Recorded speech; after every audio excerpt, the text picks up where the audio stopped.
Did you know that around 25% of my Pokemon's base stats are actually from the Expedition mode? The Expedition is super important in your early game, so in this video I'll give you guys my best tips and tricks to make your Expedition the most efficient and fastest way possible.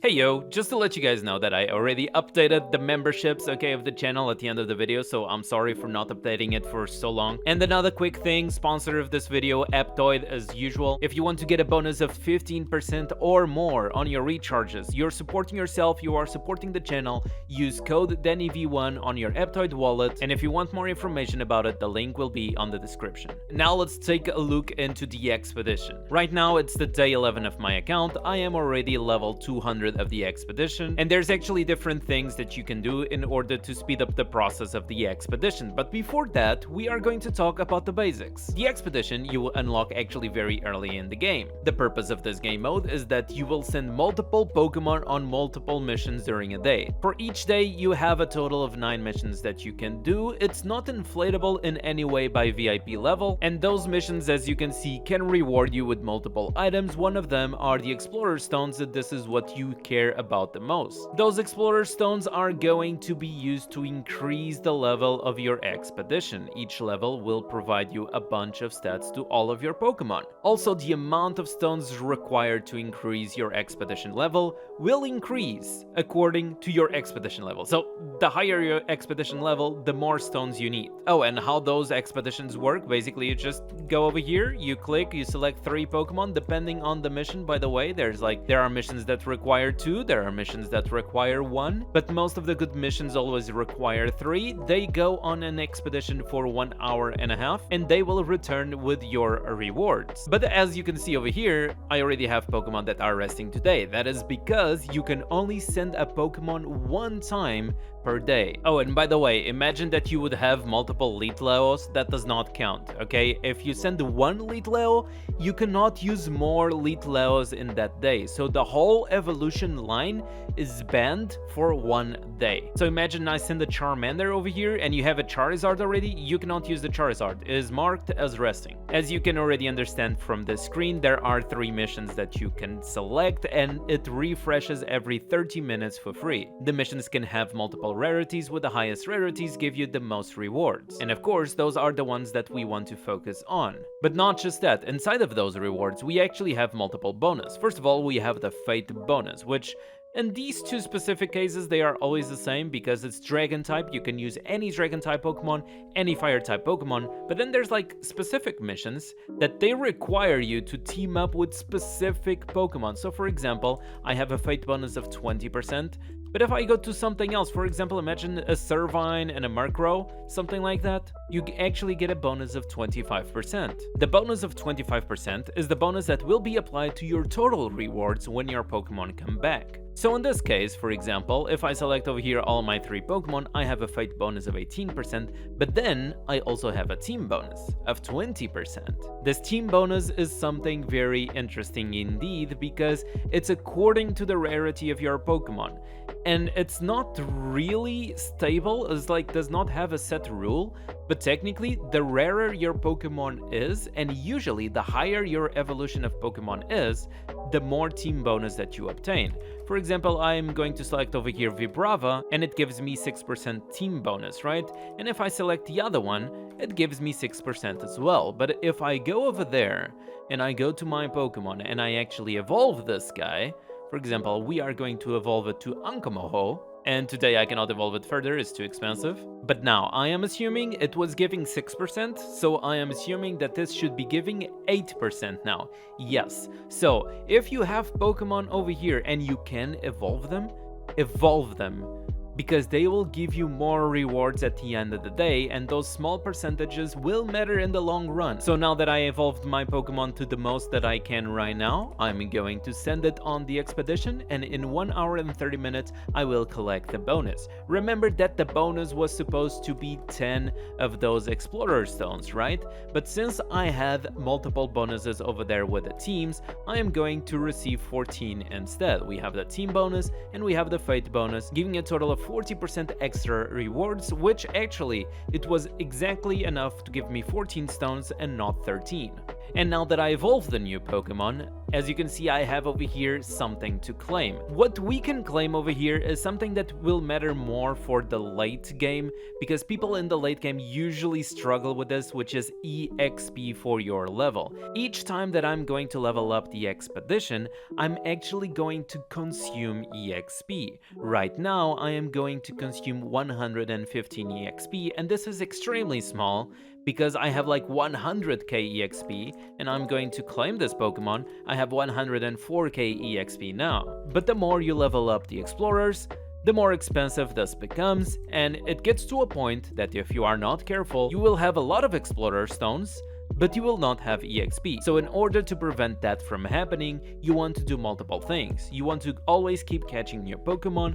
You also get EXP from any kind of shards that you obtain, Monsterite, World Boss, etc. And also you get EXP from simply catching and obtaining new Pokemon. That's also one of the big reasons why just evolving any Pokemon that you can is important. So as long as you keep catching Pokemon, keep getting new Pokemon in your Pokedex, like evolving Pokemon that you did not evolve in the past, that will always give you EXP for your expedition. Now, with the basics out of the way, let's go for the tips and tricks that I have to offer you. I was preparing a little bit of an Excel, okay, so you guys have to pay attention to this part very carefully. If you are early in the game, you want to avoid those as much as possible. Even if you are early in the game, okay? But if you have to do any, it needs to be the Elite Explorers.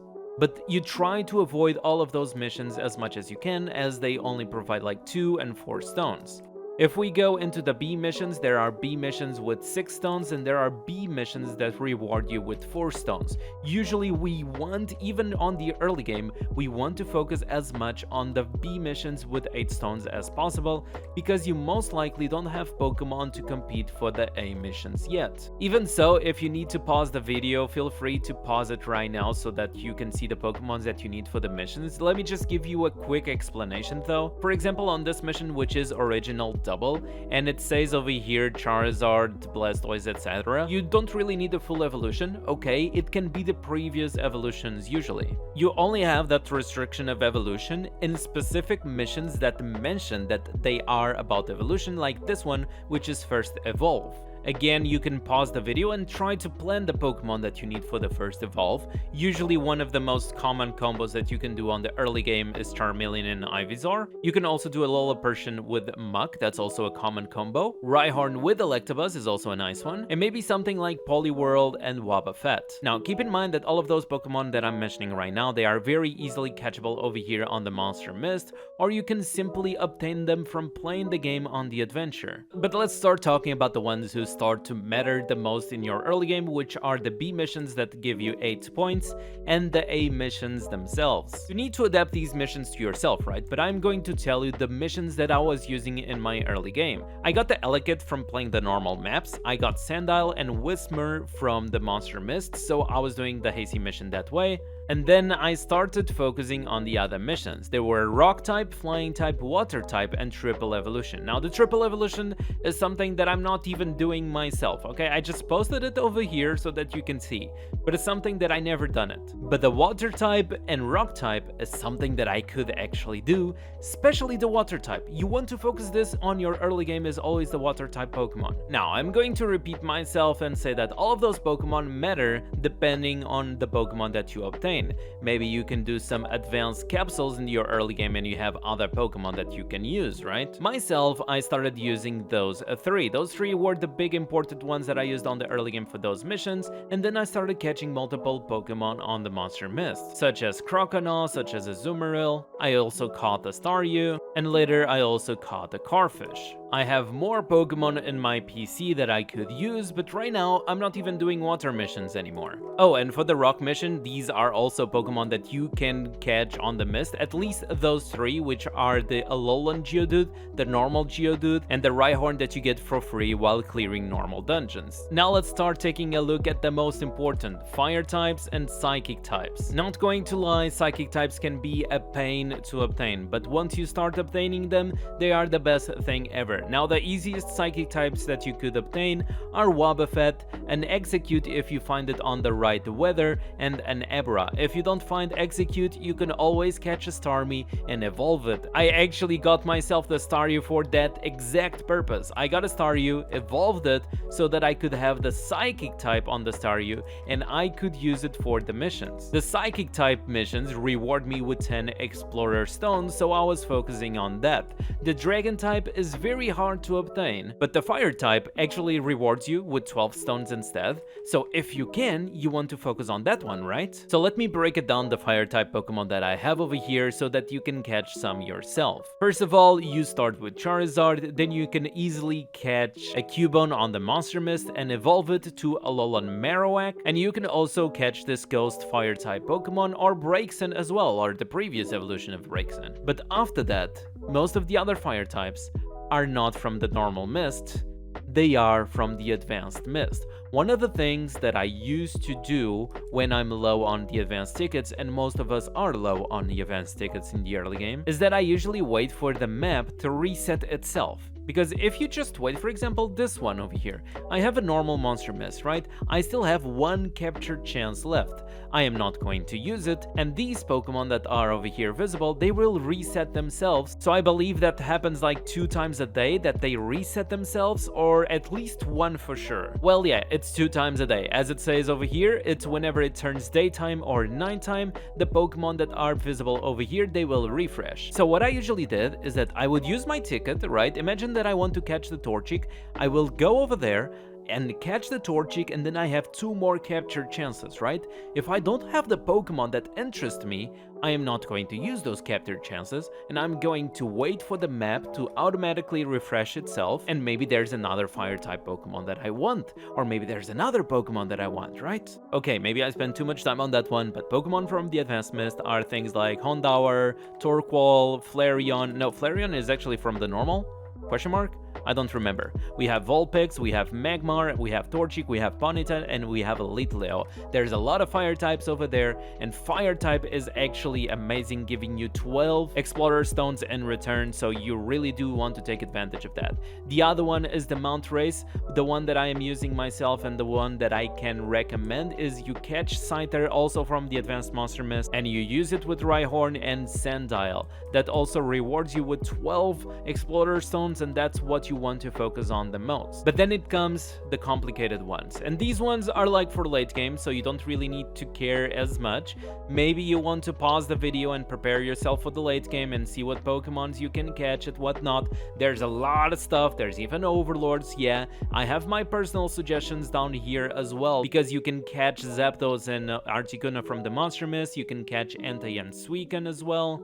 Also, for example, you get a Mew for free, you can catch a Manaphy if you're lucky, and maybe you are lucky enough to get some of the other legendaries, because at one point you can also summon Kyogre from Monster Riot, so that's cool. This one over here, you can also catch the Regis from the Advanced Mist, you can catch Latios and Latias and get yourself Dragonite or Kyurem. There's also this one where you can get Arceus shards, you are getting a Giratina for free, and then maybe you catch, for example, Yveltal on the Mist, or you get a Reshiram or Zekrom from Guild War rewards, or just summon the Darkrai from the Monster Riot rewards. There's like a lot of stuff, like this whole thing, it's actually viable. The most complicated ones are obviously the Mega Evolutions, but I believe you should not focus on these, and this is honestly something like extreme late game, so I did not bother giving any suggestions, but if you want to take a look and pause the video for your own benefit, feel free to do it. But really, I decided to spend much more time on the A missions because I considered them to be extremely important, and as we can see over here, I'm basically just waiting for one more Psychic type mission, and I'll be done for the day. I was unlucky, honestly. I will probably need to select another mission, because if you have your missions exactly as planned, they sometimes don't show up. So what I can advise is that, for example, me in my exact moment, I have enough Pokemon to do all of the 9 missions with only 8 tier missions. But I will continue to try and get new Fire types, new Psychic types, new Dragon types, etc. Maybe I get an Absol in the near future. You know, I'm going to try and get more Pokemon for those missions, because as you can see, if you have exactly enough just for 9 missions, you might be the whole day waiting for that last mission that you still don't have. So it's always nice to have extra Pokemon. Anyways, this was the video. I really hope it was helpful, and if you enjoyed the video, don't forget to leave a like, subscribe, all that good stuff, and I'll see you guys on the next video.